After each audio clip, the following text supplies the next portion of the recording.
bienvenue dans l'exploration révélatrice d'aujourd'hui des 7 symptômes de l'accident de Cibrobastel qui peuvent se manifester un mois avant qu'ils ne se produisent.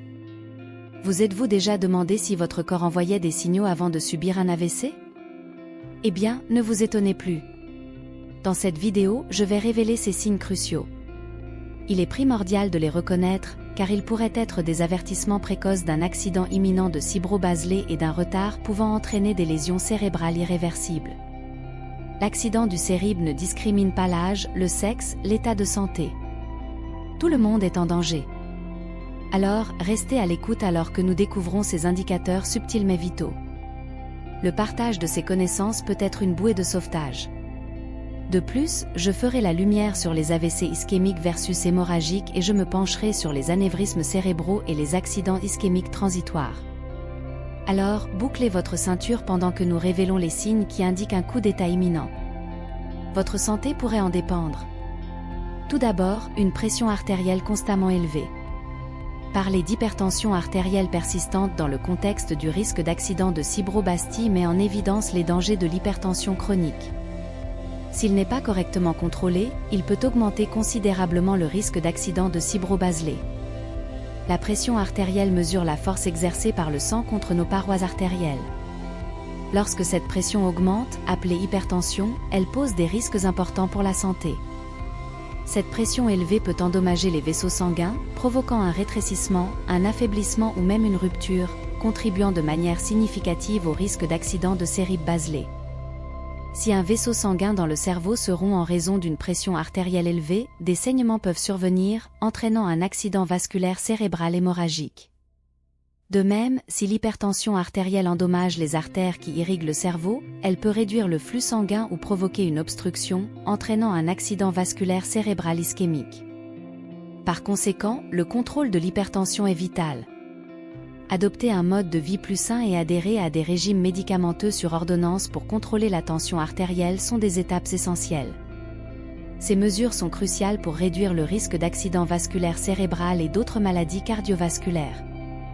Deuxièmement, une fatigue excessive. Une fatigue excessive ou une fatigue extrême peuvent être un symptôme ou un signe avant-coureur d'un accident de Cibrobastel. Il est important de se rappeler que la fatigue peut aussi avoir d'autres causes.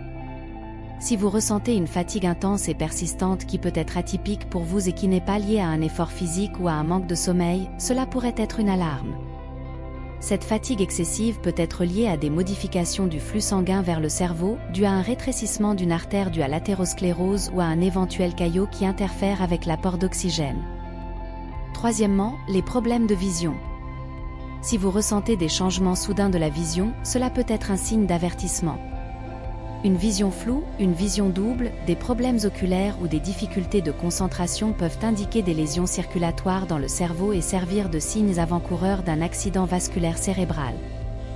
Bien qu'il existe plusieurs causes de problèmes de vision, il est crucial de ne pas négliger ces symptômes. La perte de vision peut être due au blocage d'une artère alimentant l'œil en sang, ce qui indique souvent un accident ischémique de Cibrobastel, le type le plus courant d'accident de Cibrobastel.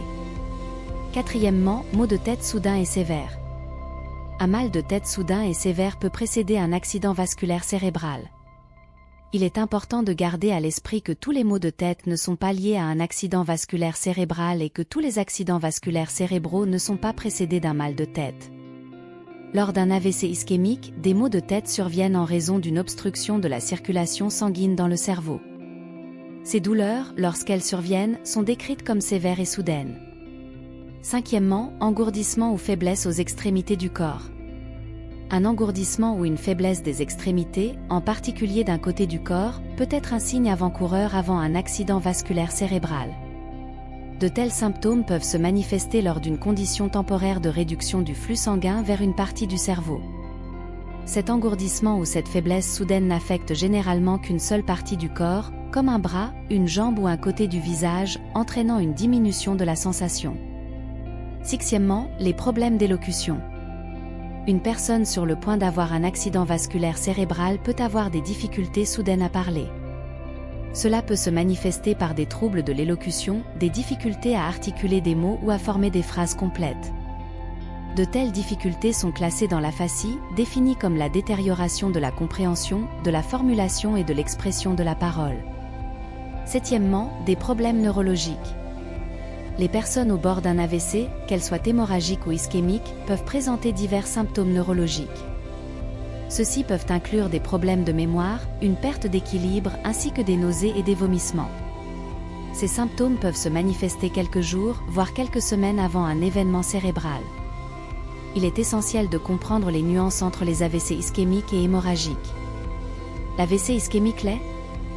Les hémiques sont le résultat du blocage du flux sanguin vers le cerveau, tandis que les AVC hémorragiques impliquent une hémorragie cérébrale.